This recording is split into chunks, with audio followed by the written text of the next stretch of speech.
Welcome to lucky studio. உங்க வாழ்க்கை நான் இவ்வளவுதான் என்னோட தகுதி அப்படின்னு நினைக்கிறீங்க அப்படின்னு சொன்னா இந்த கதை உங்களுக்காக தான். ஒரு குட்டி பையன் நடந்து போயிட்டு இருக்கும்போது ஒரு வலுவான யானை சங்கிலியால கட்டப்பட்டிருக்கிறத பாக்குறான். அதை பார்த்துட்டு அந்த யாகன் பகவான் கிட்ட கேட்கிறான், இவ்வளவு வலுவான யானை ஏன் சங்கிலியால கட்டப்பட்டிருக்கு, அதை அத்துட்டு ஓடிடாதான்னு கேட்கிறான்.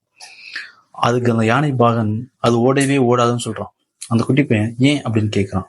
அதுக்கு அந்த யானை பாகன் சொல்றாரு, நான் அது யானை குட்டியா இருக்கும் போதே நான் அதை ஒரு சங்கிலியால கட்டி போட்டுட்டேன். அந்த குட்டியா இருக்கும்போது அதோட வலுவுக்கு எவ்வளவு தூரம் இழுக்க முடியுமோ இழுத்து பாச்சு, அதனால ஓட முடியல. நம்ம தகுதி இவ்வளவுதான், இதுக்கு மேல நம்மளால முடியாது அப்படின்னு சொல்லி இப்ப பெரியவனாய் வளர்ந்துருச்சு. அதோட வலிமை தெரியாமலே அது சங்கிலியால கட்டப்பட்டுதான் அதை அக்க முடியாதுன்னு நினைச்சுக்கிட்டே இருக்கு. நம்மளும் மனசுக்குள்ள தோல்வி வந்துச்சுன்னா அவ்வளவுதான், இந்த தோல்வி வந்துருச்சு, இதுக்கு மேல நம்மளால எதுவுமே பண்ண முடியாது அப்படின்னு சொல்லி நம்ம அதே இடத்துல உறைஞ்சு போயிடும். தோல்வி இதெல்லாம் ஒரு படிக்கட்டா வச்சு நம்ம அடுத்த கட்டத்துக்கு முன்னேறி என்ன வழியோ அதான் பார்க்கணும். தேங்க்யூ.